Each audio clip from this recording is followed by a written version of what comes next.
സഹോദരരെ, വിശുദ്ധ പൗലോസ്ലീഹ കൊറിന്തോസ്യർക്ക് എഴുതിയ 1-ാം ലേഖനം 15-ാം അധ്യായം 1 മുതൽ 11 വരെയുള്ള തിരുവചനങ്ങൾ. സഹോദരരെ, നിങ്ങൾ സ്വീകരിച്ചതും നിങ്ങളുടെ അടിസ്ഥാനമായി നിലകൊള്ളുന്നതും നിങ്ങൾക്ക് രക്ഷ പ്രദാനം ചെയ്തതുമായ സുവിശേഷം ഞാൻ എപ്രകാരമാണ് നിങ്ങളോട് പ്രസംഗിച്ചതെന്ന് ഇനി നിങ്ങളെ അനുസ്മരിപ്പിക്കാം.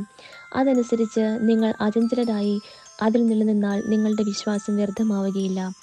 എനിക്ക് ലഭിച്ചത് സർവ്വപ്രധാനമായി കരുതി ഞാൻ നിങ്ങൾക്ക് ഏൽപ്പിച്ചു തന്നു. വിശുദ്ധ ലിഖിതങ്ങളിൽ പറഞ്ഞിട്ടുള്ളതുപോലെ ക്രിസ്തു നമ്മുടെ പാപങ്ങൾക്ക് വേണ്ടി മരിക്കുകയും സംസ്കരിക്കപ്പെടുകയും എഴുതപ്പെട്ടിരുന്നതുപോലെ 3-ാം നാൾ ഉയർപ്പിക്കപ്പെടുകയും ചെയ്തു. അവൻ കേപ്പായ്ക്കും പിന്നീട് 12 പേർക്കും പ്രത്യക്ഷനായി. അതിനുശേഷം ഒരുമിച്ച് 500-ലധികം സഹോദരർക്ക് പ്രത്യക്ഷനായി. അവരിൽ ഏതാനും പേർ മരിച്ചുപോയി, മിക്കവരും ഇന്നും ജീവിച്ചിരിപ്പുണ്ട്. പിന്നീട് അവൻ യാക്കോബിനും തുറന്ന് മറ്റെല്ലാ അപ്പസ്തോലന്മാർക്കും കാണപ്പെട്ടു. ഏറ്റവും ഒടുവിൽ അകാലജാതന് എന്നതുപോലെ എനിക്കും അവിടുന്ന് പ്രത്യക്ഷനായി. ഞാൻ അപ്പസ്തോലന്മാരിൽ ഏറ്റവും നിസ്സാരനാണ്. ദൈവത്തിൻ്റെ സഭയെ പീഡിപ്പിച്ചതു നിമിത്തം അപ്പസ്തോലൻ നാമത്തിന് ഞാൻ അയോഗ്യനുമാണ്. ഞാൻ എന്തായിരിക്കുന്നുവോ അത് ദൈവകൃപയാലാണ്. എൻ്റെ മേൽ ദൈവം ചൊരിഞ്ഞ കൃപ നിഷ്ഫലമായി പോയിട്ടില്ല.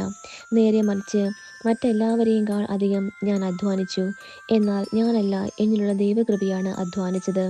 അതുകൊണ്ട് ഞാനോ അവരോ ആര് തന്നെയായാലും ഇതാണ് ഞങ്ങൾ പ്രസംഗിക്കുന്നതും നിങ്ങൾ വിശ്വസിച്ചതും. നമ്മുടെ കർത്താവായ മിശിഹായ്ക്ക് സ്തുതി. സഹോദരരെ, വിശുദ്ധ യോഹന്നാൻ എഴുതിയ സുവിശേഷം 20-ാം അധ്യായം 19 മുതൽ 29 തിരുവചനങ്ങൾ. ആഴ്ചയുടെ ആദ്യ ദിവസമായ അന്ന് വൈകിട്ട് ശിഷ്യന്മാർ യഹൂദരെ ഭയന്ന് കതകടച്ചിരിക്കെ യേശു വന്ന് അവരുടെ മധ്യത്തിൽ നിന്ന് അവരോട് പറഞ്ഞു, നിങ്ങൾക്ക് സമാധാനം.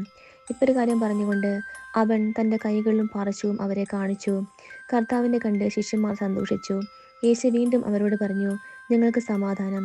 പിതാവ് എന്നെ അയച്ചതുപോലെ ഞാനും നിങ്ങളെ അയക്കുന്നു. ഇത് പറഞ്ഞിട്ട് അവരുടെ മേൽ നിശ്വസിച്ചുകൊണ്ട് അവരോട് അരുളി ചെയ്തു, നിങ്ങൾ പരിശുദ്ധാത്മാവിനെ സ്വീകരിക്കുവിൻ. നിങ്ങൾ ആരുടെ പാപങ്ങൾ ക്ഷമിക്കുന്നുവോ അവ അവരോട് ക്ഷമിക്കപ്പെട്ടിരിക്കും. നിങ്ങൾ ആരുടെ പാപങ്ങൾ ബന്ധിക്കുന്നുവോ അവ ബന്ധിക്കപ്പെട്ടിരിക്കും. 12 പേരിൽ ഒരുവനും ദിദിമോസ് എന്ന് വിളിക്കപ്പെടുന്നവനുമായ തോമസ് യേശു വന്നപ്പോൾ അവരുടെ കൂടെ ഉണ്ടായിരുന്നില്ല.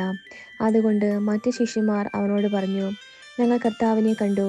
എന്നാൽ അവൻ പറഞ്ഞു, അവൻ്റെ കൈകളിൽ ആണികളുടെ പഴുതുകൾ ഞാൻ കാണുകയും അവയിൽ എൻ്റെ വിരലിടുകയും അവൻ്റെ പാർശ്വത്തിൽ എൻ്റെ കൈവയ്ക്കുകയും ചെയ്തല്ലാതെ ഞാൻ വിശ്വസിക്കുകയില്ല. 8 ദിവസങ്ങൾക്കു ശേഷം വീണ്ടും അവൻ്റെ ശിഷ്യന്മാർ വീട്ടിലായിരുന്നപ്പോൾ തോമസും അവരുടെ കൂടെ ഉണ്ടായിരുന്നു. വാതിലുകൾ അടച്ചിരുന്നു. യേശു വന്ന് അവരുടെ മധ്യത്തിൽ നിന്നുകൊണ്ട് പറഞ്ഞു, നിങ്ങൾക്ക് സമാധാനം. അവൻ തോമസിനോട് പറഞ്ഞു, നിന്റെ വിരൽ ഇവിടെ കൊണ്ടുവരിക, എൻ്റെ കൈകൾ കാണുക.